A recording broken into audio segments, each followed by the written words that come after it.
Welcome to the Check-In Podcast. My name is Cameron Billette, and I just want to welcome you to the Check-In Podcast, the best podcast, your favorite podcast. We're a podcast geared towards young adults and older teenagers, and it's a podcast with me and my brother. If you've seen the episode before, my brother's not here today, but we normally run this podcast and we talk about entertainment, pop culture, politics, music, and whatever else is going on in the world, and we give you our perspective. So, if this is your first time watching the podcast, this is an episode from season 3. And I encourage you to go on Apple Music, Spotify, and YouTube and catch up on seasons 1 and 2. If you're a returning viewer, I want to say thank you for returning back to another episode. I'm so excited for our topic today and our guest today, Elijah Wood. Thank you for having me. You're welcome, Elijah. So tell us a little bit about yourself before we get into the interview and all that stuff. My name is Elijah Wood. Like you said, I'm from PG County, Maryland. Grew up in the church. Been in church school my whole life. Just graduated from college. In high school, I went to Pine Forge Academy. College, I went to Oakville University. And as of right now, well, not as of right now, but my passion is music, and I'm a music producer, engineer, songwriter, and I also have my own label, Free Agency Music Group. We have 6 different artists from all over the world, and just a Black-owned independent music group. We're getting it together right now, and just making strides to be the best that we can be. So, yeah, that's really good. I'm really happy for you. I had you on the podcast because, of course, I like to have as many creatives on the podcast as possible, considering that's kind of the field that I want to go into. And also, I really just admire your dedication to, what you want to do and your confidence. So I was I got to get him on an episode. Appreciate it. Thank you so much. You're welcome. And for those of you guys who don't know, like Elijah said, he's been to church school his whole life, but we went to the same church. And so that's how we know each other. Yeah. But Elijah, the first question I want to ask you, I already asked you who you are and to give yourself an introduction, but I wanted to know well, it's kind of a 2-part question. One, when did you know you wanted to pursue music? The music that you pursue, and was it kind of hard sharing that dream with others, or no? To be honest, it started at a young age, from when I was it's not a long story, but when I was around between 7 to 10, my parents wanted me to do piano lessons so bad. And I did not want to do it. You know what I'm saying? Being in church school, Adventist church, we were doing Pathfinders, basketball, the church league, all type of stuff, AY. I just didn't want to, and I'm already in school having homework and all this. I'm I don't want to have another thing to have to do, what I'm saying? So I didn't want to do the piano lessons. So they ultimately just didn't make me. But fast forward around 6th, 7th grade in middle school, I started realizing that I had an interest in music, not necessarily whether I didn't know whether I wanted to make music or whether I didn't know what I wanted to do, but it was just an interest. So it was just, I started finding that was a point in time in my life where I started finding a lot of different artists that I really enjoyed. Different artists from different genres, like neo soul, even jazz, big band, stuff like that. I'm I'm just on the internet just finding so much different music, and I'm realizing, okay, I really like this. And I vaguely remember, I think I started writing songs in in 6th or 7th grade, but they were really whack though. They were terrible. So I started doing that, and then I was I don't know. And then I found out about producers, people that make beats and make the music. Right. So I was man, that's something that I'll really be interested in, or at least trying. But I didn't know how to do it. I told my mom, and I told a friend of mine, Kevin, I was like, I remember being in the basement of my aunt's house and telling them, yo, I think I want to do music production, but I just don't even know what I like, how to even start. How to start, yeah. Yeah, you know, because like you got to have a bunch of equipment, all this other stuff. I'm like, man, like looking it up, it just seemed like a lot to get into. So I was like, maybe not. So then, you know, just because it seemed like a lot, I just stopped really thinking about it. And then I went to Pine Forge. And Pine Forge is really where I started like realizing that I could do music and that's what I really wanted to do. I attribute a lot of my inspiration to even being exposed to a lot of choral music, yeah, singing in Pine Forge choir, you know, even, you know, a lot of choral music, Negro spirituals, a lot of different things like that. Just being exposed to a different side of music, you know, just how it could be, you know, because that as kids, that's kind of seen as boring, like choir music. So like I was able to like kind of get an appreciation for that, but also I actually attribute a lot of my inspiration to a lot of my peers like Cleavon Davis, Corey Chrysostom, my cousin Nina. These are all people that were just around. Andre Ellis, Mark Simons, who also goes to church with us. You know, just people that were around making music around me, and like, you know, even on an instrumental level, you know, like people like actually playing instruments and bands and stuff like that. It just really inspired me and showed me like, okay, there's people my age that are really like doing this for real. You know what I'm saying? So I think that would be, if I had to pick out one single point where I was like, okay, I know this is what I want to do, I would probably say it was around like sophomore or junior year in high school at Pine Forge. I was like, that was when I realized that it was possible. So that's when I really was like, okay, I gotta, you know, put my money where my mouth is, and, you know, just do what I gotta do to at least try. Yeah. No, I definitely feel that, especially you saying like junior year, sophomore year. So like those of you guys out there, you already know my major is film and I want to be a filmmaker. And when I was like junior year high school, when I was 17, I saw Moonlight for the first time. And it wasn't necessarily like, I love the movie, like that's my favorite movie, but like it wasn't necessarily like the story that like I was just like falling in love with, but I was just like, there's something visually that I just cannot it's just really intriguing me. I don't know what the heck this is, but I have to like figure it out. And so that's when I figured out like that's the first time I ever like heard of cinematographer, like any of that stuff. And so then I started seeing like all the different aspects that go into filmmaking, because I'm just thinking like the actor, the writer, the director. Right. And then like watching that movie, researching it, seeing all the different like components of like making a film I was like, okay, if I don't do this, there's still other ways I can be a filmmaker and not necessarily be like the big three that I just mentioned. And like, as far as you mentioned that it was easy for you to like kind of like tell your family and tell others, right? Yeah. Yeah, I was very open about it. Now, the reception was never bad. It was just more so, is he serious? Or like, that's what I really want to do. You know, because like when you're young, you know, parents are like, you know, you tell your parents a bunch of different stuff that you want to do. You know what I'm saying? And it might be, you know, and most of the time it might be something that you do for like a week, and then you're like, I don't want to do that anymore. So I mean, like, so I think it was more a question of, is something that I'm serious about than anything. I feel this is so me. My parents, when I told them I wanted to do film, I knew I was serious about it, but they didn't take me seriously. And I mean, I can't really blame them. In high school, I did like every single sport because I was just like, I mean, my parents spent money on soccer cleats, on cheerleading stuff, on volleyball stuff. Like I did everything. So like they just didn't, it's not that they didn't take me seriously, but like you said, like they were just like, here goes another thing. And I was just kind of nervous about it. And then like this kind of brings me to my next question, but I was also hesitant about it because like you want to do music, but like music in the Adventist community, like it's not as taboo as doing something like film.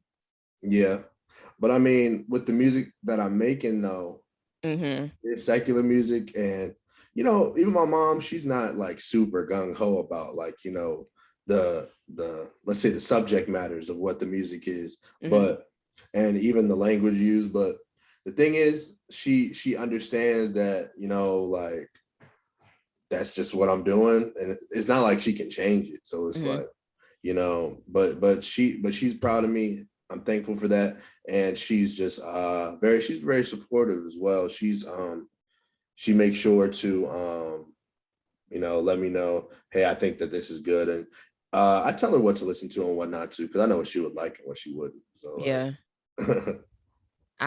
My parents listen to this podcast, and it's the reason why I kind of start off the podcast with this is geared towards young adults and early teenagers. Because when I first started it, I started it that way, but I get calls from my grandmother, from my aunt, from my mom, from my dad, like, maybe you should change the subject matter. Maybe you should change the language. And I'm just trying to tell them, like, I know the audience that I'm trying to reach. Yeah. And they don't seem to like understand that. Do you feel like your mom and like the rest of your family, do you feel like I don't want to say do you feel like they ever overstep in like telling you like what you should create, or if something is like not, I don't know, but you understand? No, yeah, I get what you're saying. I mean, the thing is, like, my mom is always like, I know she always make, not a joke, but like she's always like, hey, you should make some music for Jesus. And I'm like, you know, but that's something that I do want to do though. You know what I'm saying? Like, I do want to do like some gospel stuff and things of that nature. But, you know, I'm just doing something else right now. But the thing is, I wouldn't say that they overstep, but like they definitely like suggest stuff. But in the back of my mind, like, I'm like, you know, it's my journey. So like, I got to pick what I want to do. So I guess I kind of just not ignore, but like, you know, take that tidbit and just, you know, put it in my pocket. Just, you know, that may be for a later date, whatever their suggestions or whatever it may be is. So you say you just like kind of like ignore stuff. So you don't feel like you have to like set any boundaries with people or anything like that when it comes to like your creativity? Well, with I'm in a specific situation where like and when I say close, I mean like literal proximity. Like, I'm not even close to my family. Like, I'm hundreds of miles away from where they're at. So like, I don't really see the need to set boundaries, as in like the suggestions or like, hey, you should change this or do this, because like I'm taking it with a grain of salt anyway, like knowing that, you know what I'm saying, this isn't what they're into. But they're all supportive and they all know that it's good. Like, my mom always tells me, hey, you know, she may listen to something that has like some cursing in it or something like that, and she'll be like, hey, I don't like the language, but like, this sounds good. Like, you know, it sounds like something that I would hear like on the radio or somebody else listening to. So like, she understands that so my mom does a good job of like not personalizing it. She understands that what I'm doing is good, and you know, like, it's good music, but she just doesn't necessarily like it. So I mean, I get what you're saying with the boundaries, and that is important. And I feel like in a different situation, I probably would, but just because of like I said, like my actual proximity with where my family's at, like I'm hundreds of miles away. Like, so like if it was something where they could impede on what I'm trying to do, then I would set boundaries. But like, there's no way that anybody can stop what I'm doing. Right. I live at home at the moment, so it's much different. I understand that. It's much different, and creating the boundaries is like, it's hard for me because like I don't want to come off as disrespectful, because it's like you said, like you're not actually like in close proximity to them. So it's like you get a phone call, you could see a call coming in, and you could be like, I don't really want to talk right now. Whereas I'm sitting on the couch and it's my dad's like, hey Cam, I want to talk to you. And I'm like, oh, I'm already knowing where this is going about your last episode. I'm like, okay, what are we gonna talk about? And he's gonna say the same thing over again. And it's just like, you could ignore so much, but then at some point in time, like it's just like I have to be like, this is what I'm doing, and it's not geared towards you guys. And I would love if you guys listen to it, but if you don't, no hard feelings, but I just cannot keep hearing y'all say the same thing over and over and over again. I definitely understand that for sure. Being at home is definitely a different experience. I mean, me going to boarding school for high school and then going away for college, like, I've been away from home most of every year for like the last 9 years of my life almost. So like I'm in a specific situation where like I haven't been home in almost a decade. You know what I'm saying? Like, but well, I go home periodically, obviously, but like not for a long period of time. Like usually the 2 months of summer is usually the longest I'll be. So like I definitely feel where you're coming from, because like when I went home because of, when COVID happened, all the schools closed and, everybody had to go home. That was a weird time for me, because that was the longest period I had been home for years, so just being home for that long, I was kind of going crazy. But yeah. but even in that time, I kind of had to set boundaries, as in like, there was times where like I would leave the house, or like my mom was like, oh, let me know if you want to leave, like all this other stuff. I'm like, Mom, I don't ask anybody to leave when I'm, you know what I'm saying? Like, Yeah. like I'll be fine. Like I'll let you know where I'm going, but like why are we doing that? If But that, because but sometimes my they don't mom even is know. really good. My mom is really good of, not really doing that. But she she's a mother. She's worried. So Right. I understand it. So mentioned that, you've been away from school. I mean, not school, excuse me. You've been away from home for like almost a decade of your life. And it's caused you to have to like kind of like build your own community in the places that you go, right? For sure. For sure. So how would you say like, you figured out that you wanted to pursue music in high school, and you're away from home, away from like the musicians at home, the other artists at home. How would you say like, one, how did you kind of like go about finding your creative community? And two, how would you say like finding that community has like helped you as a creative? Wow. Finding the creative community, everything just happened organically. Like I legitimately met all the people that I work with on a daily basis, like very like sporadically, organically, whether it be just through other people, whether it be through my mom, friends, mutual friends, I'm just meeting people, word of mouth. Like it's been kind of crazy just how many different people I've met from all across the world that are super talented, super dope.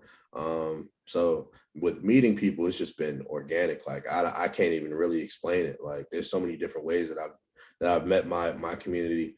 And but how my community affects my creativity, like they've taken me to a whole nother level, man. Like as much as I help them, they help me like 10 times more, just making me a better producer, a better engineer, a better songwriter. Just all of us being able to put our brains together to make to make creative music, and try to view things from a different angle than has been done before. Is that we all work together. I feel like that's when we work best, is when we're all together.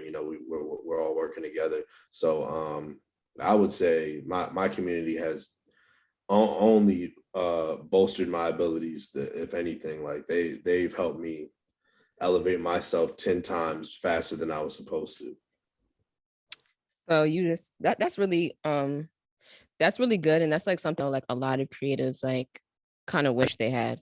I've noticed that like a lot of creatives, like I hate the word creatives because people there's just so many specific creative Yeah. avenues, but you know what I mean. Like I feel like artists, I should say, especially our age, are doing it like are kind of like very solo with it. Like I feel like it's very hard Yeah. to find your artistic community because like one, just because somebody does what you do or is in like the kind of same artistic genre that you're in doesn't mean that you're gonna vibe well creatively.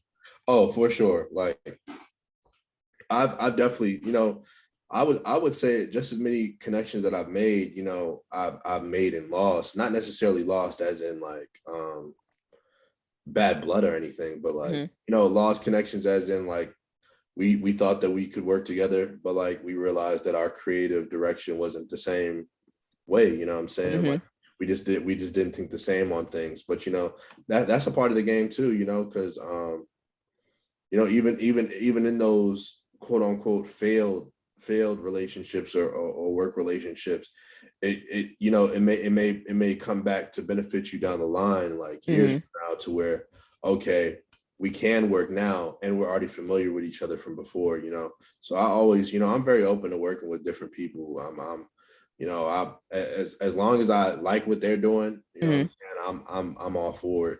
But I agree with your point about people working solo now. Usually, I think with social media, I think people like as it pertains to building a community, people like kind of I wouldn't say shy away from, but like I think social media kind of puts a microscope on it of like not wanting to reach out to a lot of different people, like it kind of seem like people don't want to seem quote unquote thirsty or anything. I but hate also, that so much. I know, right? That it's lame to me, but I mean, like I'll hit somebody, but right. But the thing is, also, I think now more than ever, technology has enabled us as artists to do everything by ourselves. So a lot of people are realizing, like, a lot of people are not realizing, but they're just getting impatient. Like, yo, I could work with, all these different people, but like, I could just do it myself. So I think with technology, that's also fueling it a little bit as well. Technology definitely fuels it, but like when you made a good point about like people don't want to come off as thirsty. I've like literally struggled with that, because not wanting to come off as thirsty, but it's like I'll put myself out there and people will treat you like you're thirsty. Yeah. And it's just like, I asked one simple question. Like, if it's a no, it's a no. Like, I find that just in like the artistic community, I find that at Howard, especially, like, it's so like Howard, like you have like and I like the opportunities that the school is giving me, but like as far as the people, it's just okay. But like at Howard, like like what did you study at Oakwood? I actually study computer science. Oh, So okay. I'm studying that too. Yeah.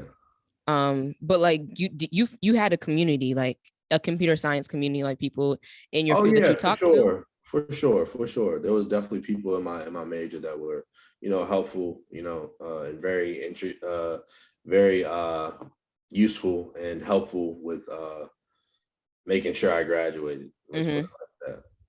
See, and so like to my point, like at Howard, like and the schools in general, you're supposed to have build a community, I guess, with the people that you're studying with and that you're on the same track with. Yeah, for sure. But like in the film department, it's just like niggas don't want to collaborate, niggas don't want to like work together. They want to like do their own projects like by themselves, and like it's very clout driven and like individualistic.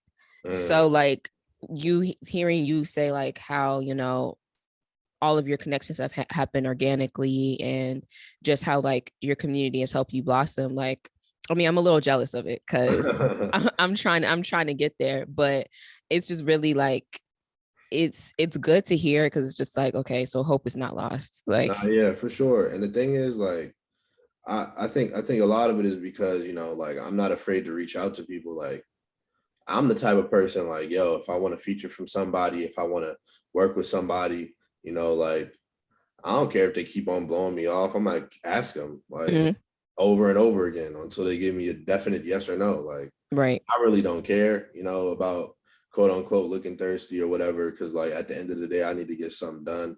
And I kind of learned, well, that's kind of innately in me, and I was kind of not ashamed of it, but like it was kind of something that I was like, I don't even know if I should, do that and all that. But then I seen like an interview from of DJ Khaled, I think, and he was talking about how like he hits artists like every day, like, yo, I need this. Like, even if they keep, like, even if they forget, like, yo, I need this, even if they acting like they're annoyed, like, I need this, you know what I'm saying? Like, and we already see the product that he puts out. So it's like, man, like, if he's working that hard, who am I to, you know what I'm saying, I don't want to be thirsty, you know what I'm saying? Like, obviously that's how you got to get it done. So I'm not too cautious about that, So it seems with that seems like it's a lot of the word I'm looking for, humility. Yeah, it definitely takes that, just be, and there's times where I get, like a little bit, what's the word? Uh, sometimes I get to feeling myself and like I'm like, oh, I don't want to hit that person like that. There's the rare time when that does happen, or like I don't think I need help, but like sometimes I just gotta snap back out of it and be like, yo, it don't hurt to hit anybody. Like that the community is what makes everybody better. You know what I'm saying? At the end of the day, like you may think that your way is perfect, but like if you're let's say, you know what I'm saying, you may think that your idea is perfect, but if your idea is 99% and somebody else got that 1%, You need another person. what's the point in not asking? You know Right. what I'm saying? Because your idea isn't perfect until it's that 100%. So That's true. I don't mind asking for help. You mentioned that you watched the interview, a DJ Khaled interview, and we all know that DJ Khaled is a producer. Who is your favorite producer? There's a lot of people. I'm gonna just name a few. Okay. Kanye West, Yeah. Pharrell, No ID, Just Blaze, Quincy Jones. Who else? Oh, there's so many. I'm forgetting a lot of people. I'm sorry to cut you off. I feel like you would watch this. Do you have Netflix? I do. Have you seen, there's this documentary on Netflix called This Is Pop? I haven't seen that. No, I really feel like, because you're a music person, I really feel like you would like it. You said This Is Pop? This Is Pop. And you're talking about producers, and it has one episode specifically on how like Swedish producers have really influenced the pop genre in America.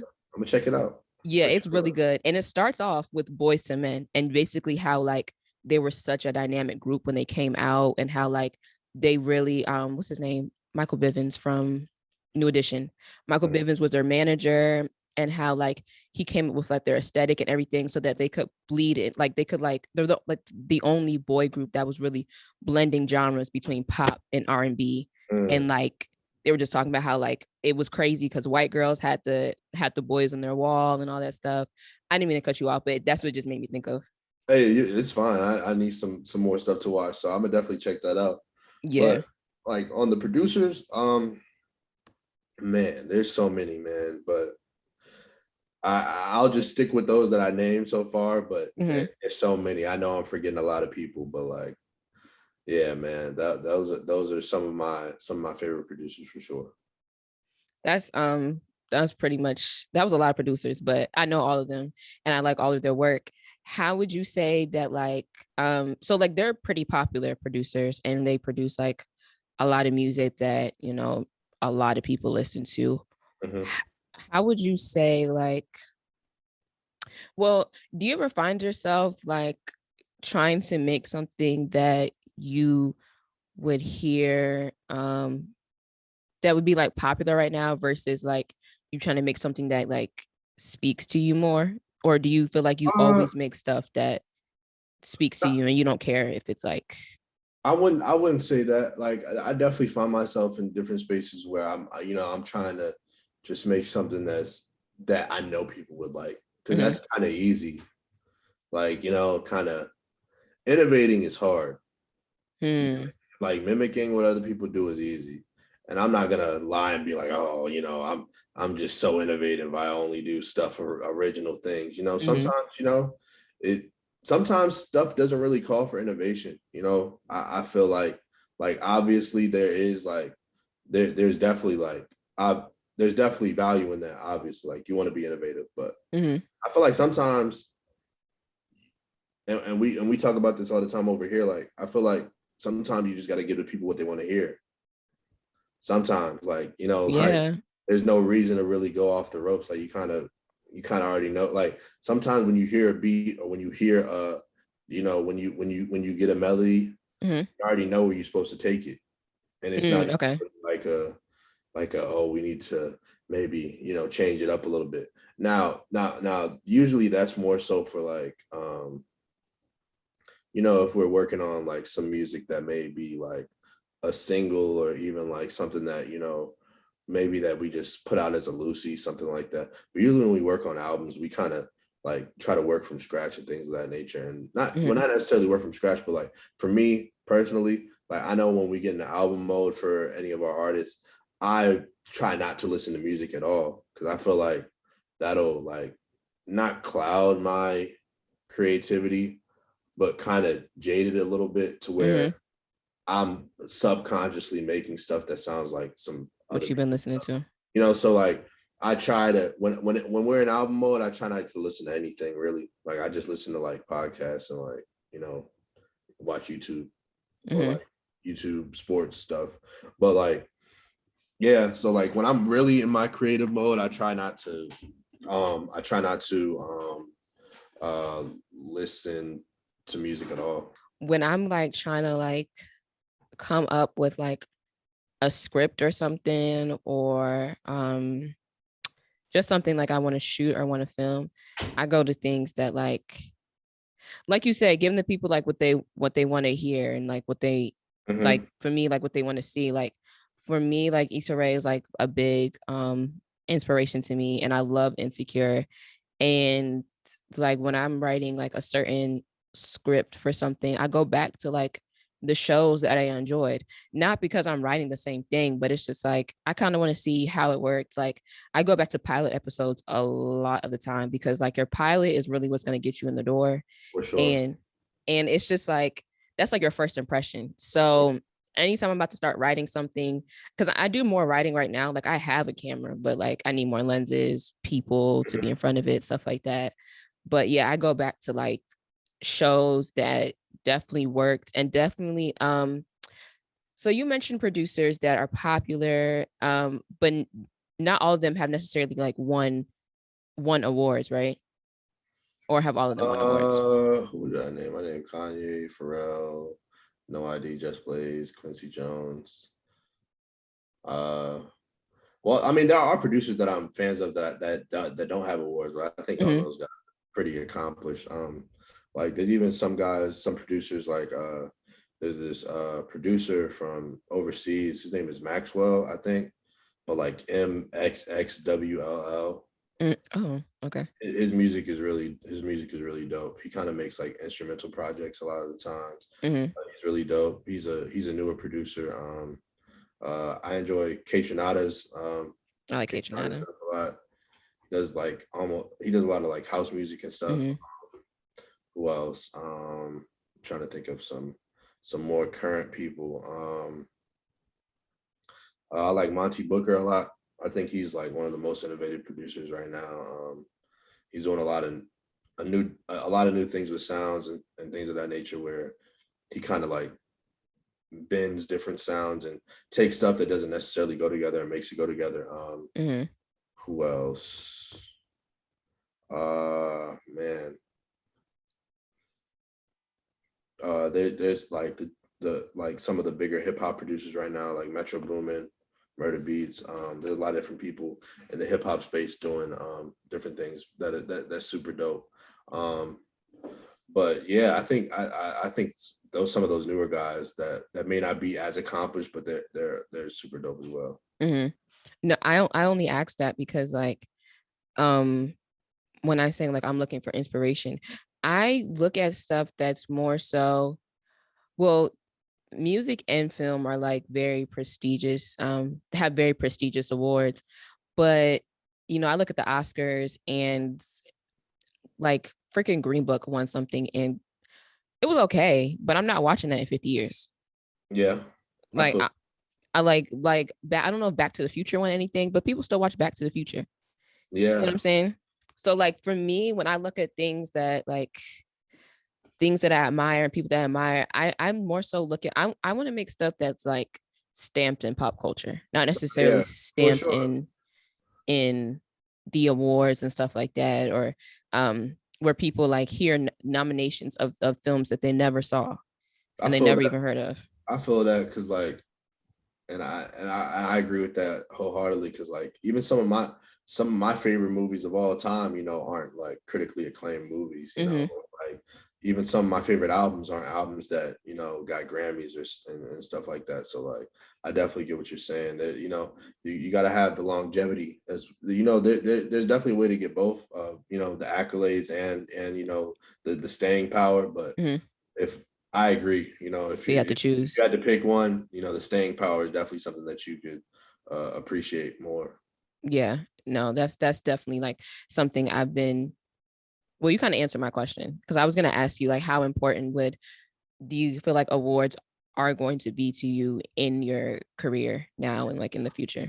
I would definitely like to win some, just Right. because, like, I want to be the best, and I'm trying to be the best. But I'll definitely say, like we said, like the staying power, that's definitely something that means a lot more to me. Like people just wanting to hear the music, like, and enjoying it, and clamoring for more. That's more important to me than really winning a Grammy, or any type of award.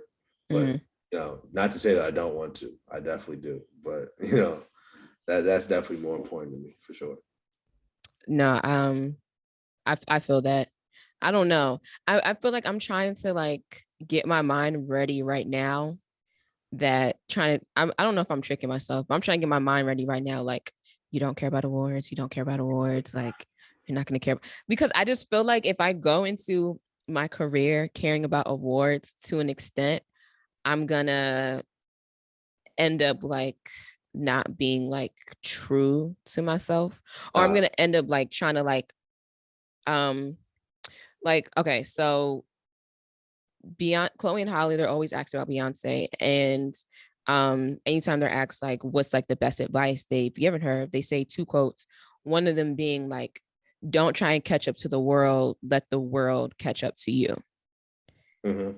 And I feel like if I kind of like go in like wanting to get awards, like I feel like if that's my motivation, then I'll end up like going against that quote. I'll end up trying to like catch up to the world, and Nah, the yeah, world is constantly evolving and changing, and yeah, like especially with social media, like what was in yesterday is not going to be it's not usually in the next day, and exactly.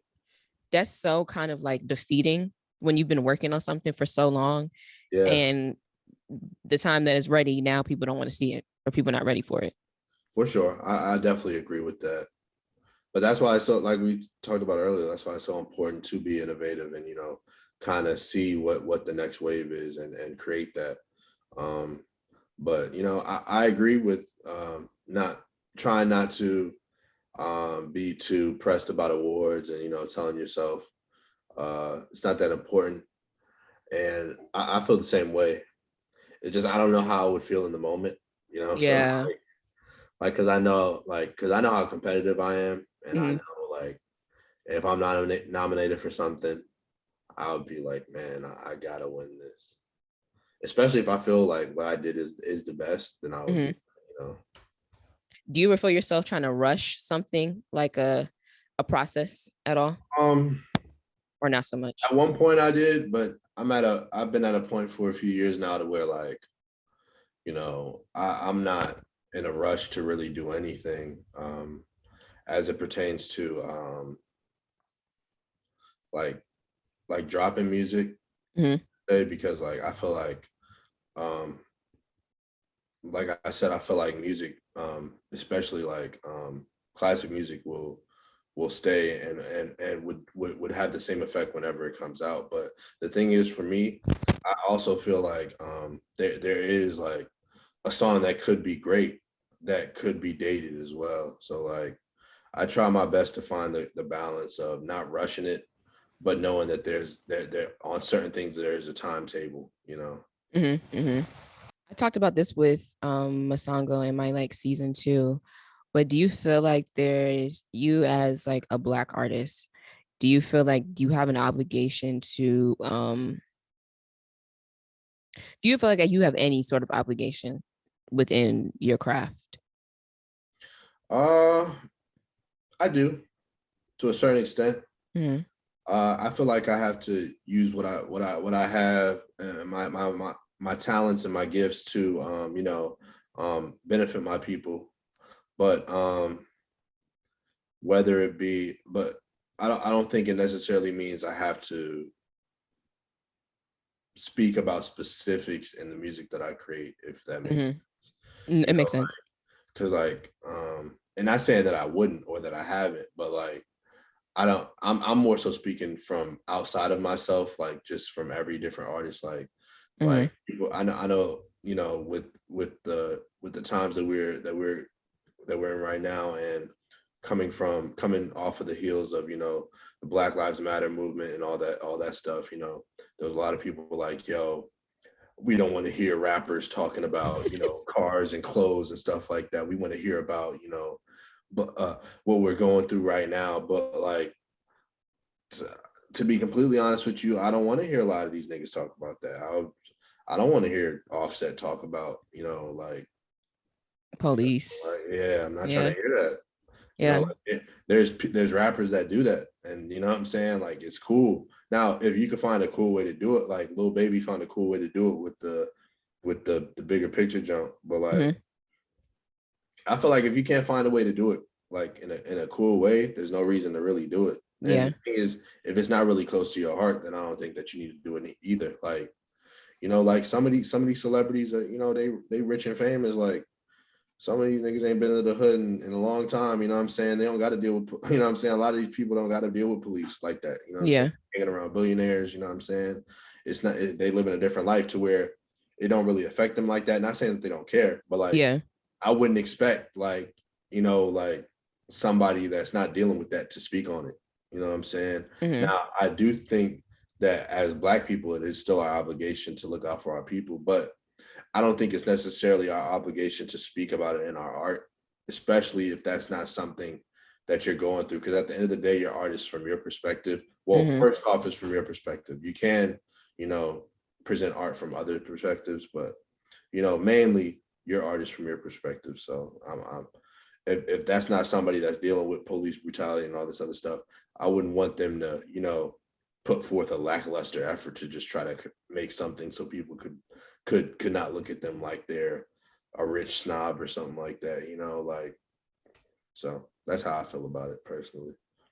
That's true. And all Black people aren't, I agree with you, because when I was talking to Masanga, I was just like, I definitely feel like I have an obligation, but like in my films, like I definitely know I'm going to be creating films for my target audience is going to be Black people, but it's not necessarily going to be like, I'm not trying to sit here and touch on police brutality, what else, like the Black maternal mortality rate, like all that stuff is important to me, and I'm an advocate for that stuff, but I'm not trying to like make all of my stuff be that. I just want it to be like authentically Black. So if I'm talking about a Black family, like what does a Black family look like outside of like kind of like the white gaze and what like white people think we go through? Because like we're so much more than just like what they put on TV. Yeah, for sure. And also there's ways, like you said, there's ways to touch on it. Like I know for a fact, like I want to do documentaries and I want to do comedies. Like I want to do television for sure, but I really like well,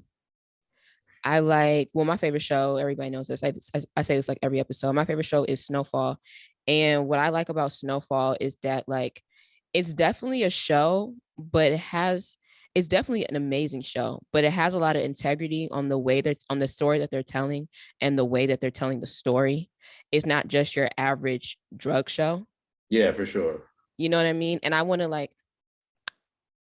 when I create films, I want it to be more organic and have a lot of integrity like that, rather than just trying to pump out something and say, hey, look at these crackheads and look at this drug dealer. You know what I'm saying? Yeah, just instead of just just having a story for entertainment purposes, like having actually telling a real story that that's not necessarily okay, like we're just doing this just because like for entertainment. Like I feel like and I love Power, but I feel like Power kind of got like that at one point, like where they were just kind of doing stuff to do it, like like it was kind of, but I enjoyed Power. Like I still watch to this day, but like Me too. I think it's a very entertaining show for sure. Like, but I feel like a lot of the writing got to a point where they were like just kind of doing a lot of stuff just to, shake something up. The writing was okay. Nah, yeah, I feel you. I feel you. But yeah. Let's see. So ignoring like all possible limitations. Oh wait, no. Do you ever feel like before I get into the next question, um, do you ever feel like anybody's ever like projecting on you or no? Because you mentioned, you already said like you have like a good support system, your family supports you, but do you ever feel like you get any type of projection on the outside from other Oh yeah, people? for sure. From time to time, whether that be somebody that's close to me or not, people project their insecurities or their feelings on you, but I try my best to take everything with a grain of salt, and Mm, just realize where people are coming from, but also realizing what I'm capable of, and everything that I'm here to do. So I try not to take anything too seriously, but I weigh everything, but I don't put too much stake in anything, if that makes sense. mm-hmm. Where does that like that drive and like that confidence come from, would you say? Hmm. I would say it comes from my parents just instilling that in me from a young age. My father always used to tell me, you can do anything that you put your excuse me, you can do anything that you put your mind to. So like, he used to tell me that like every day. So like, Mm-hmm. that's something that really stuck with me. If I put my mind to it, I can do it. So that's just something that I believe. So I don't allow people to discourage me or things of that nature, or I try not to. Mm-hmm. But I think I do a really good job with that. Just staying the course on what I feel is right, and that's also another thing. Like I really go off feeling. Like a lot of the times, I don't. Even though I'm a thinker, like I'm definitely like Intuition. yeah, I'm definitely like a logical, like I try to analyze the situation and make the best decision possible. But there's sometimes where no amount of thinking is really going to take you to the right place. Sometimes it's just about just following your gut. So sometimes I try to balance that as well. Being You move off intuition so much every day. It's kind of like, why wouldn't that be the first thing that you trust? For sure, and the thing is that goes the same with even music. Um, One of my favorite engineers, Young Guru, he works with Jay-Z, Okay. like Uh-huh. he did all the Jay-Z albums and stuff like that. He seen an interview where he was talking about engineering and like mixing and mastering and things of that nature. And he was talking about how you know, even though like there are all these different plugins and stuff that people use, and all these different tutorials that people go through on YouTube and things of that nature to try to get better at engineering and mixing. He was like pretty much his best advice that he gave in the video, and he even said that it was his best advice was just go off what you feel, because like music is a feeling. So like you can't really, like, there's no really perfect way to do anything. Like Mm-hmm. sometimes the best way, the way to make something feel good may not necessarily be technically the best way to make something happen. You know what I'm saying? Mm-hmm. So he was just always saying, and he was saying that as it pertains to uh engineering, but I kind of take that advice and put it in my music in general, to where um whether I apply that to my production, my writing, even my mixing, I always try to remember that there's no real there's no 100% sure way to do anything. Mm-hmm. That whatever feels right is usually the best way to make it happen. Facts. That's all facts. Um, how do you how do you like go about keeping yourself motivated and like disciplined, like especially during creative droughts? Like, do you have creative droughts or no? For sure. There's definitely, man, there's some weeks or months where I feel like I can't do anything, but I try to stay creative and try to work and uh, you know, be around people that are like-minded and want to work, so Mhm. I think the best way to get out of it is just, just not not staying fixated on it too much. Like sometimes I feel like you having creative block, you focusing on you having creative block can stop you from getting out of it sometimes. Mhm. Like the frustration of, oh, I can't think of anything or anything like that. Like sometimes, like if I'm having creative block, or like if I'm in the studio working on music, or I might just, if I can't get anything, I might just stop. I might just go watch a show or something, or play some video games, or think Mhm. about something else. Cause like obviously I'm not getting nothing done here. So like there's no reason to just stay on it, because all that's gonna do is frustrate you, and frustration would just lead to stress, and that's just not something that you want to center your music around. So I'd say the best way for me is to just just step away from it for a little bit. When inspiration comes, it comes.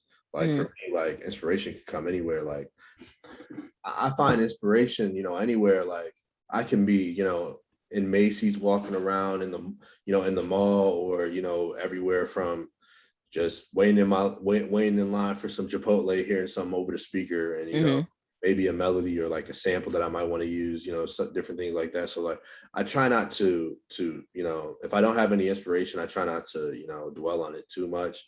For me, my best way to combat creative block is to just step away for a little bit. When you have some, you have some. When you don't, you don't. To me. Mhm. I feel like I learned that what you're saying, in my minor is computer science, Hmm. and like just sitting there, like being with, last summer I took a computer science course for 10 weeks and I wanted to kill myself. It was so Yeah, draining. trust me. And at the time I didn't know like that. I mean, of course, like everyone knows like you should take a break from something, but like at the time I didn't really know how to go about like completing my computer science tasks. Like I would just sit there until I couldn't get it. I'd be in front of the computer for 8 hours at a time, just trying to Yeah, figure something out. And it wasn't until like I started taking breaks and like really just getting my mind off of things where I was just like, okay, maybe there's a better way to handle this. Like, and knowing that you have limits too. Like mhm, same way like your brain can't, sometimes like you'll be in class and your brain just absolutely can't process any more information. for sure. And just like knowing that and not beating yourself up about it. The creative process is just so, it's fun. It's Yeah, fun. yeah. I really feel like I feel like definitely, like I always say this, like making the music is the best part. Like I feel like when it gets to work is when it gets to the point where you're trying to perfect everything. Mm-hmm. Like the initial part, like where you're just grooving, and you figure out what you're in a groove, you're figuring out what you want to do, the ideas are flowing, you're making something new. That's the cool part. But like Mm-hmm. when it gets to it being like work, even though I love it all the same, but like when it gets to actual, like, this is actual like labor, it's when like you gotta perfect the ideas now, and then when you get to the point where you're trying to put it out, that's definitely like more work than pleasure. But Mm-hmm. definitely, but it's all part of the same thing. Just it's all part of the game, so you gotta love it all the same. You do, and respect it all the same. With like cinematography, which is what I kind of think I want to do. It's like it's the opposite. So like you said, like creating the music and vibe, and it's like the first part, but like cinematography, people probably don't know this if they don't study it, but it's a lot of physics and a lot of math. Mm, Cause like you're um there's ways to make sure like lighting is perfect and most pleasing to the eye. And that's like a lot of formulas. You got to really know your camera. You got to really know your lens. And so like taking the cinematography class, like I love the outcome. I'm like, oh, I could see how that like is yeah, fire. yeah. But doing the assignments, I was like, ooh, this is like, ooh, this is a little too much. Like I left the physics major in freshman year. I'm going backwards. But yeah, no, I know this is gonna like make me better. And I'm just excited for my future. But for you, what is your dream for your career? Like the biggest you can dream? Man, you know, I want to be I'm going to be a well accomplished music producer. You know, I my my idea of success is just being well respected by my peers, and having music that speaks to the masses and speaks to people for years to come. So that's what I'm gonna do over the next few, over the next few years of my career, and also, you know, just making sure free agency gets taken to a next level to where all the artists that are involved, all their careers are skyrocketed to where they can get to where they want to go. And all the people, I feel like what we're doing with free agency is very innovative, and I feel like a lot of the principles that we have are very artist friendly and creative friendly, and just keeping the integrity of what we're doing. But just being able to use that and take it to the next level is going to be something that's monumental in the music industry. Just the morals and the business model that we have is something special. Artist ownership is something that we really champion, and that's something that I'm very proud of. And over the next few years, and short term and long term, I feel like everything's going to be taken to new heights, and it's just going to be something that people are able to watch, but they can't stop. So I like that. You guys heard it here first. Elijah Wood, his dream for his career, producer, engineer, songwriter, businessman, sure. All of that and more. Thank you for being the episode. Thank you so much for having me. I appreciate it. Of course. Something cool. It's something I haven't done before. So a podcast. Yeah. Yeah, I know. I'm excited about this season. I am too. So let me know when it, when everything comes out. I definitely want to. And I actually need to go back and listen to some of your older ones too. Yeah, you'll definitely see the progress. Okay, I'm definitely gonna check it out for sure. That's what I like. After this commercial ad, whatever's about to play, you guys, I don't know, but we're gonna play a game. Hey guys, I just wanted to take a quick moment to say thank you for tuning into the podcast. I know a lot of you guys are tuning in from different platforms, and I just wanted to let you know that's all thanks to Anchor. You see, Anchor is the easiest way to make a podcast, and I'm so happy I found this out starting out. Let me explain. Number one, it's a free platform. Yeah, it's free. Number two, there are creation tools that allow you to record and edit your podcast right from your computer or your phone. Number three, Anchor will distribute your podcast for you. So for all you guys listening on Apple Music, Spotify, Google Podcasts, SoundCloud, wherever, it's all being streamed from Anchor. Number four, you can make money from your podcast, and that's with no minimum listenership. It's everything you need to make a podcast in one place. So download the free Anchor app or go to anchor.fm to get started. Welcome back to this episode of the Check-In Podcast. Like I said early in the episode, if it's your first time tuning into the podcast, go back and watch our seasons 1 and 2 on Apple Music, Spotify, or YouTube. Today, our guest is Elijah Wood. And before we get out of here, we're just going to play a little game, game, whatever you want to call it. Yeah. But this is our Dream Festival lineup. And the rules are it's 3 days, 1 headliner each day, 5 smaller acts, and each day has to be a specific genre. You can have an entire weekend of the same genre, but if you want to challenge yourself, I think. I'm going to challenge myself. Okay, each different day should be a different genre. Yeah, for sure. So let's go. First day is hip hop. Okay. I'm going to cheat and put the artist as Watch the Throne. So Jay-Z. That is cheating. So Jay-Z and Kanye is the headliner. Okay. And then as you said, five smaller artists. 5 smaller artists, yes. It's not really a smaller artist, but I'm gonna go Drake. What? Yeah, I'm gonna go Drake. Okay. And then I'm gonna go.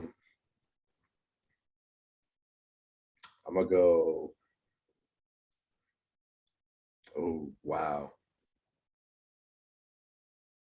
I'm gonna go Griselda. Okay. That's that's 3 people, but I'm gonna go Griselda. That is a group, but it's okay because you could put Migos. So yeah, okay. So I'm gonna go Griselda. I'm gonna go. Oh man, I'm gonna go Pusha T. That's one of my favorite rappers ever. okay,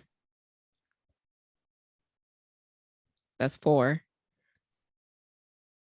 That's 4. Okay. You said Griselda, Drake, Pusha T. Did you see somebody else?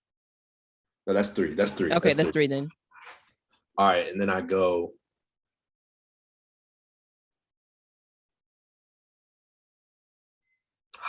Man. Then after that, I'm going Zilla. Okay. That's one of our artists on Free Agency, if people don't know. And I'm cheating. I'm putting all the rappers on Free Agency. I'm going Zilla. I'm going Chizzy. I'm going Hef, and I'm going Danny. Okay. So they could have their own set together. That's their own spot. So then one last spot, I'll go. Man, who else? Man, that's a great festival already. Mm-hmm. I'll go. Even though like I wouldn't say like I'm a huge fan of this guy, even though I'm a fan of him, but like I'm not like he has crazy fans. So like I'm not like a super fan. I want to see his show though. I would say Travis Scott. He does have crazy fans. That's one of a crazy. Yeah, like a Travis Scott show. He's the best ever. So like I wanted to distinguish. Like I'm not like a Travis Scott stan, but I want to see his show because I feel like he would put. Well, from what I've seen, he's put on a crazy show. So no, he does. I haven't been to one, but I'm a concert person. So like I'm already going to 2 concerts this year, but I'm trying to go to more. But I was just about to say I don't want to date this podcast, but I'm about to go to the Kanye show on Thursday. Atlanta. I'm too hyped. I can't even lie. Like I'm like because I was shaky about it at first, and I'm like, man, Kanye might never drop an album ever again. Like, so and that's why I'm so mad. And I haven't seen Kanye perform. Like for me, Kanye and Jay-Z were the 2 people like before they retire and never do a show ever again. I have to go to one. So like if Jay-Z does a pop-up or anything, I have to go now.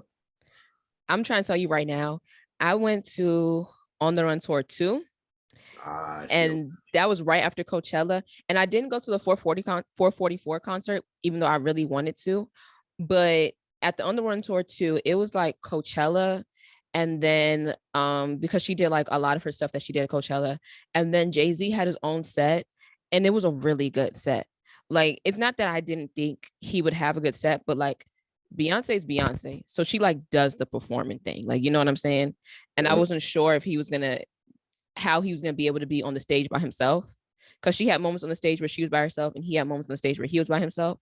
But his set was like really, really good, and he really kept the energy. And I was just like, it was just making me more mad that I didn't go to the 444 show, because the album is short. So I know he would have performed other songs from other albums too. But no, I definitely agree. And I don't know, you're a super Kanye fan, but I really liked Life of Pablo when it came out. I did too. Yeah. And I'm mad I didn't go to that. I'm mad I didn't go to Rihanna because she's never making another album. I need her fans to give it up, give it a rest. She's not coming back. Yeah, it's gonna be a while if it does happen.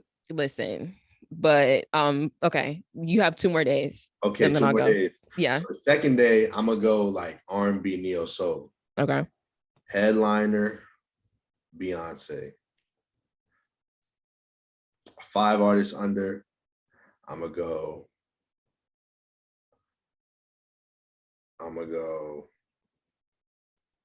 I'm sorry, I gotta look at my phone. It's okay. I gotta see where I'm going with it. Yeah, take your time. Take your time. Let me write mine down. I got Beyonce as the headliner. If I'm going neo soul, let me go Jill Scott. Let me go Dwele, one of my favorite artists ever. If y'all don't know Dwele, look up who Dwele is. Dwele. Crazy. But so Jill Scott, Dwele, Music Soul Child. Do I want to go new? Is that where I want to go with it? Let me go to these playlists. I said R&B, but this is R&B, right? All right, so if we're then let me go. I'm trying to. Man, this is hard. Do I want to go older R&B? Do I want to go newer R&B? Man. So this is my fourth spot, right? All right, man. So let me go D'Angelo, and then let me go Ronnie. I love Ronnie's music. That's like my favorite artist from y'all. She just has like such a good vibe. Nah, yeah, Ronnie's the best. She's great. Yeah. She's super dope. People don't even know like she produces a lot of the stuff. Like wow. Yeah, she's super dope, man. I did not know that. Really talented. I'm ready for us to get to working on the next project. That's definitely fun. And what's your last day? Your Sunday? My last day is gonna be, man. I'm gonna do like a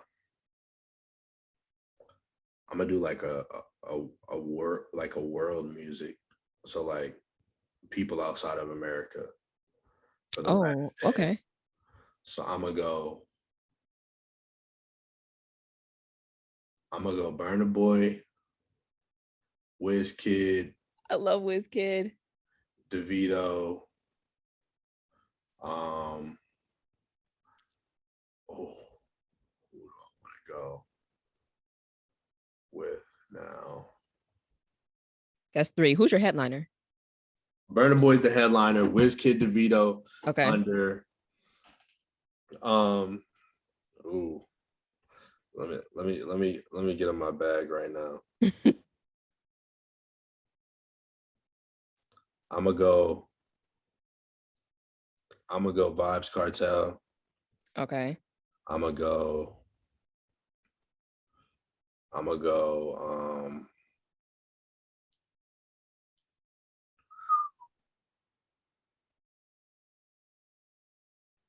go Popcorn.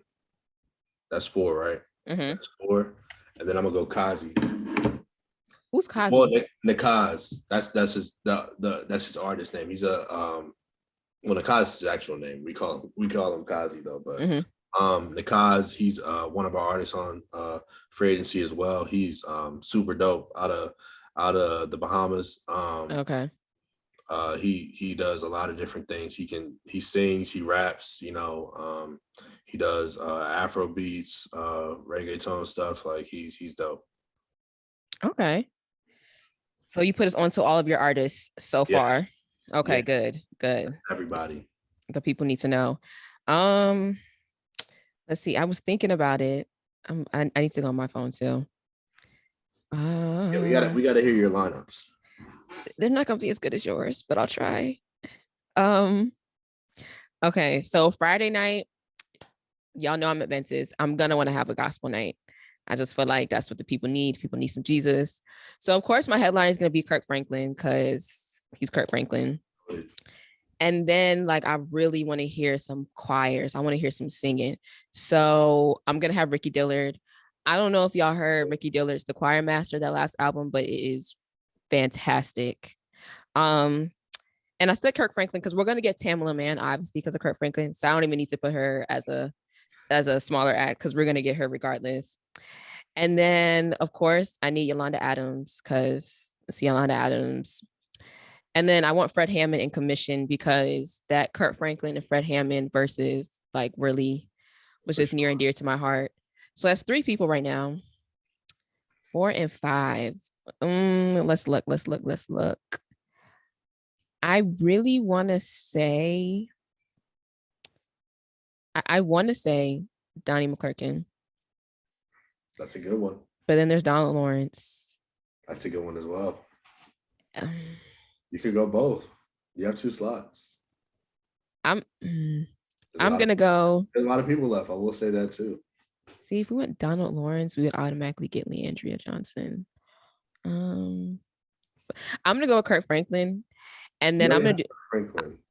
Oh wait, I mean not Kurt Franklin. What did I say? You said Kurt Frank.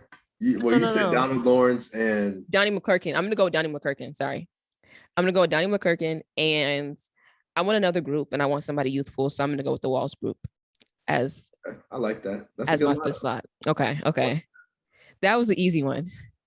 Now, as far as Saturday night, of course, my headliner is gonna be Beyonce. My five smaller acts. I'm gonna say this one is gonna be hip hop because I can't really narrow it down. So Okay.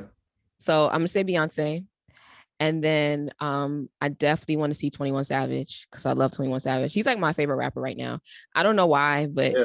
he's Hey, just my look, favorite rapper right now. he's on a run, man. He's super dope. I like 21.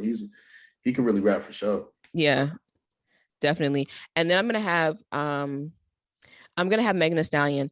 I really only want her to perform Tina Snow. I love Megan, but Tina Snow is like her best project. I don't think people. She keeps saying she's gonna bring her back. I'm waiting. Time's almost up, girl. Come on. So 21 Savage and Megan Thee Stallion are my smaller acts. Who else is out there? Who else do I be listening to a lot? Um, okay, if we have Beyonce, I'm going to do On the Run Beyonce because we're gonna get Jay-Z with Beyonce. So that's a double headliner. So that's Jay-Z and Beyonce as the headliners. Then we have 21, we have Megan Thee Stallion, then we have hip hop, hip hop, hip hop. Okay, then I'm gonna have Drake and Nicki Minaj. That's four. I'll let them take those slots. And then who do I want my fifth slot to go to? Honestly, I would love to see a Kendrick show. So I'm gonna put Kendrick in there. I would love to see a Kendrick show. I might have to take Travis off my list and put Kendrick. That was crazy to me. See, people can go to both of our festivals, so they'll get a good amount of people to see. Okay, so I'll keep Travis. Yeah, you can have the first weekend of Coachella, and I'll have the second weekend. Okay, that sounds good. Okay, and then for my last day, I really want people to go into the work week very calm and serene. So I'm going to, as a headliner though, I'm gonna have, I don't know, because she's performance wise, I've heard some pretty interesting performances. I already know you about to say. No, I don't think I'm gonna go with. I'm gonna go with SZA as my headliner. I knew you was about to say that. I love SZA. I love SZA. No disrespect. I'm gonna have SZA as my headliner, and then as my smaller acts. We both love SZA, by the way. Everybody loves SZA. Yeah, SZA is great. Calm and serene. So I'm gonna have SZA as my headliner, and then as my five smaller acts, I'm gonna have. No, I can't do her. She's gonna flake. She's gonna flake too. I'll have Jill Scott. Great legend. I'll have. I want Jill Scott and Erykah Badu. I do. Good. I'm gonna have Tiana Taylor. I know she'll perform, and I like on the show too. Tiana's dope. I said she'll put on a show too. She's dope. Tiana Taylor, and then I'm looking for some guys. Actually, Wizkid too. I know he's not necessarily this genre, but just the vibe I'm going for. I just want it to be kind of like nice and easygoing. And then for my fifth person, I kind of want to do another guy. I really want to put Lauryn Hill, but I know she's not going to show up. My last person. Who should my last person be? This is hard. Let's go on Spotify. Let's see what they're giving me in my daily mixes. Oh, Solange. I like that a lot. Solange, yeah. I like that a lot. That definitely sounds like that sounds like a festival I want to go to. Okay. So y'all heard it here first. Y'all can go to Elijah's festival the first weekend, and then I'll close it off with my festival, and then y'all can say y'all went to the greatest festivals of all time. That sounds like a plan to me. Okay. Well, once again, thank you so much for being on the podcast. Is there anything else you would like to say before we get off? Thank you guys so much for listening. You can follow me on Instagram at EliXDs. You can follow me on Twitter at Eli the Prophet. The A is it's spelled weird. It's ELITHVPRXPHET.